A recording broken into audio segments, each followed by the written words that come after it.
So my mom went to get her brother. Oh, so she did it anyway. She did it anyway. Okay. My dad changed the locks on the house. Oh. Yeah.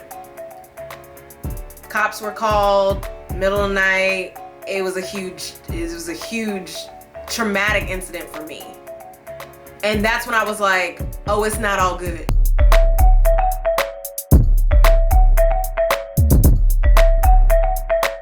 All right, so the first question is, a successful marriage is measured by duration or quality? I'm going to go with quality for 300. I will also select quality as well. For 300? Yes. I mean, if y'all were listening to the first half of the podcast, you already know my thoughts when it comes to this quality versus the, duration piece. But I'll elaborate a little bit more because we have to take up space for the podcast. No, but I have more to say on it. We got 4 either or. So yeah, it's true. We got stuff to talk about. This is gonna be one of those episodes where we just go in, and that's cool. Yeah. But yeah, I believe that the duration of something is just another like status symbol. The symbol of like 30-year anniversary, 40-year anniversary, all those things that people are like, oh my gosh, they've been together for so long. Oh my gosh. Not knowing that they might have been locked in an abusive relationship for 30 years. That doesn't sound so good now, does it? Or in a loveless marriage for 30 years. Or sexless. Or sex. No, God. That one affected me the most. Ooh, couldn't do it. But that's not unusual. That's not uncommon, actually. It's unspoken. But it's not uncommon. The advantage of being a therapist is, I get to hear all this stuff. So I can't tell you who is experiencing these things, but I can give you the research side, because, back in the day I used to do research on this. Not anymore. I'm way more face-to-face. I like to actually, interact with people. But then also, again, going to the interaction part, on a personal level as a couples therapist, I know of these marriages where they're very much long-lasting, but the quality within them is very poor, which is why they're coming to my office in the first place. Although going to couples therapy does not mean something's wrong. It could be a preventative measure. Right. Like a check-in, health assessment. Had they have come in during year 2 or 3, maybe they could have had 27 fruitful, filled with joy marriages versus the toxic, abusive one that they had going on for 30. So exactly. Therapy is a tool. If used correctly, it can better your relationships and your connection. But still, at the end all be all. Y'all meant to be together, because sometimes it just point out what's going on, and what's going on is y'all don't. That happens so often. Like a lot of people think that my job is to like fix or change their relationship. We can go into it with that, but if I, as a professional, am saying my assessment of your relationship is that you two are growing apart in these areas, I'm not gonna say that you're growing apart and it's stamped. I'm pointing out the areas. I'm just here saying, look, y'all are not compatible in this area, and you're not willing to work on it. So, what we doing? That's it. I'm not saying that you will never work it out. I'm just pointing out the ways in which you aren't working it out, and if you're not willing to, then I guess you answered the question, and you're just kind of stuck with it. It happens. But it happens, and that goes to the quality piece of the whole question. So that's why I say it's quality, yo. It's all about the quality.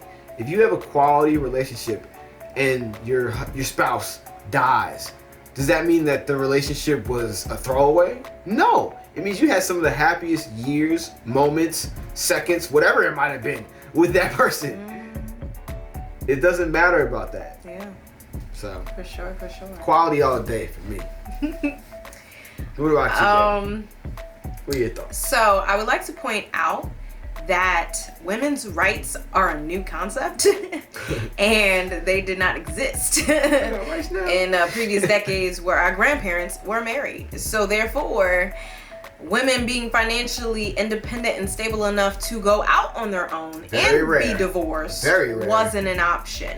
The fact that it was a lot more religious oriented, and divorce is frowned upon within religion cultures. So especially back in the day, like how exactly, you're talking, like we're a lot more open minded now.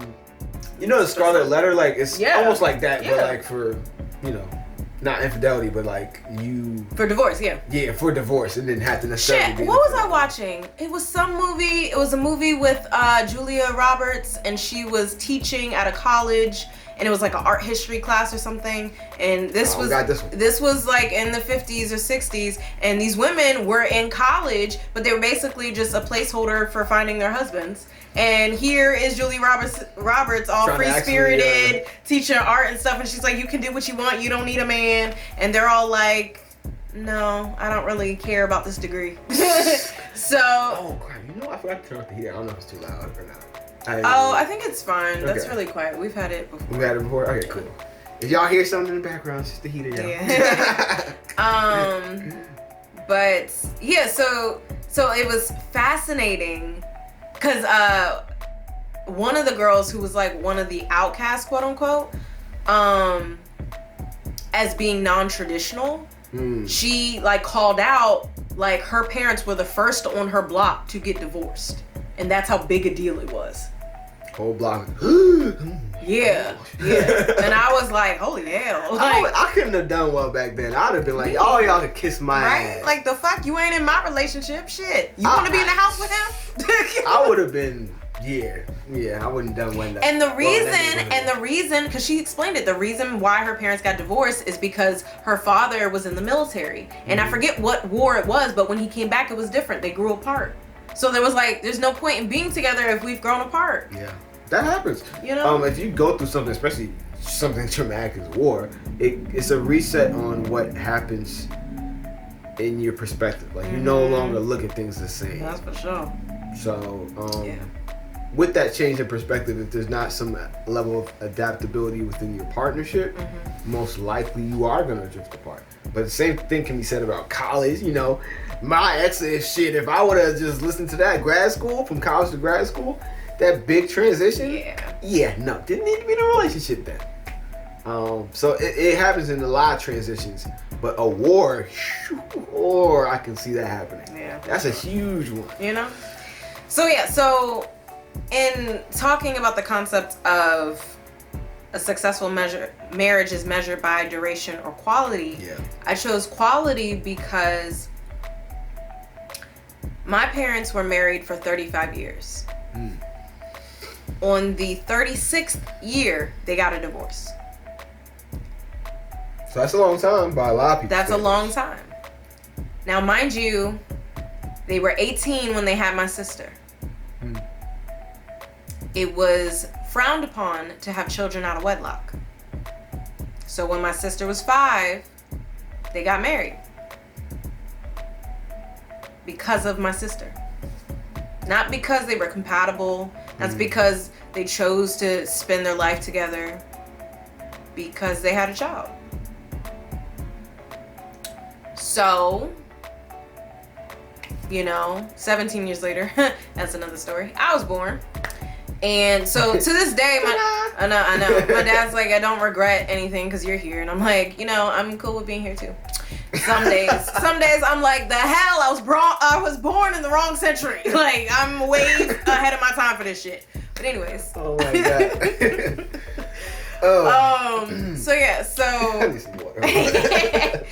So yeah, they weren't supposed to get married. Like, they weren't compatible for each other. They didn't speak the same love languages. They didn't put time or energy or effort into making their relationship work. They had expectations that weren't communicated nor agreed upon. Like, it was just a lot. And like, I remember them fighting all the time in my childhood, and then when there was like a huge traumatic incident right before I left for college, and I knew it was a downhill from then. Like, I was like, oh, it's just a matter of time.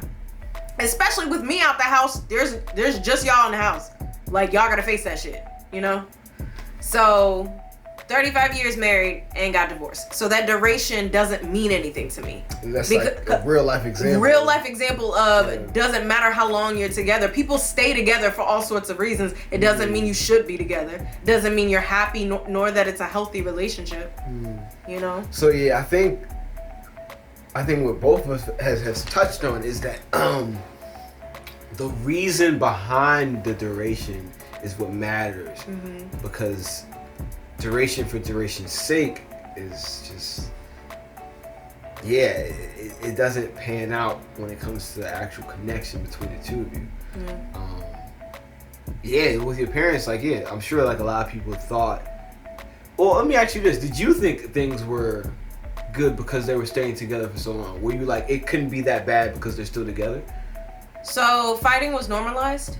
Okay. And that's why I tell you, like, please be patient with me, because I'm unfucking packing a lot. I didn't have an example of healthy relationship in my life. Like, it's like I'm unlearning a lot of shit. So yeah, it wasn't until my sophomore year where this is high school? Yeah. Okay. Of high school. Something big happened. Basically, there was a huge disagreement between my parents.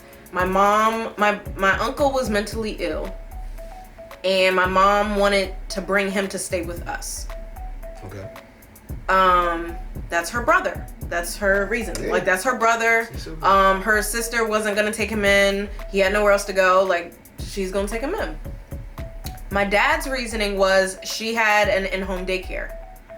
It is not wise to have someone who's mentally unstable and you don't even know why at the house. Right? Valid.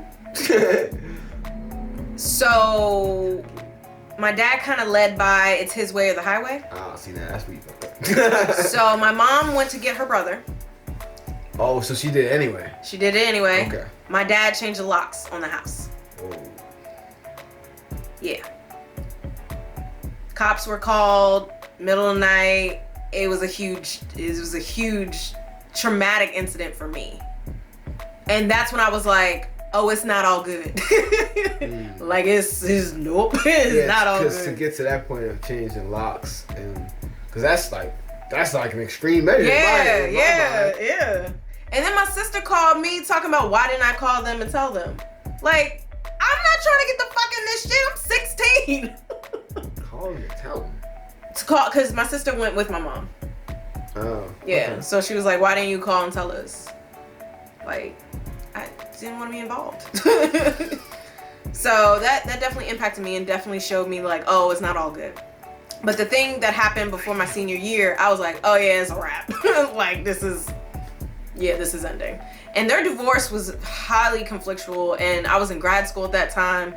They were calling me at like 3 a.m, and it was just like, I had to go to therapy because of it. I started having nightmares. Like, it was bad. Like, they are more cordial and friendly now, thankfully. And my mom is very happy in her new relationship, and I can see the fucking difference, y'all. I can see the difference in the quality of the relationship. She's been with her boyfriend for less time, and it's an entirely different relationship. It's healthier, she's happier, they speak the same love languages, they put time and energy into understanding each other, like, they have similar interests. Like, I'm happy for her. Like, I'm happy that she's found happiness, you know? So I'm all about the quality. All about the quality. Yeah. Hey, it's the Real Family. It's your girl Rocky. And your boy Elsa. And thanks for being here. If you're new to the channel, be sure to subscribe and click that notification bell. Right, because subscribing and hitting that notification bell does 2 very important things. 1, it gives you notification on our new content and make sure that you're up to date on everything that we put out every week. Every week. You know, every week. Every week. And then number 2, it helps your boy and your girl out with some money. You know what I'm saying? Let's just keep it honest. It's so real, baby. But in all seriousness, this is just like the video portion, the YouTube portion of our content. We are It's So Real podcast. So we have all these episodes just waiting for y'all on how many platforms? 11 different streaming platforms. 11.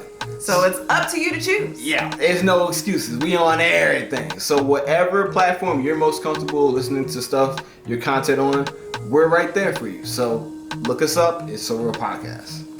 And our link tree is available on our YouTube channel. Go over there, find the platform that works best for you, subscribe to our podcast, and hear the full thing, because we have a lot more to say than what shows up on our YouTube channel. Exactly. With that being said, check out the rest of our videos while you're here. You know? And be sure to subscribe. All right, y'all. We'll catch you on the next one. Peace. And love. Always.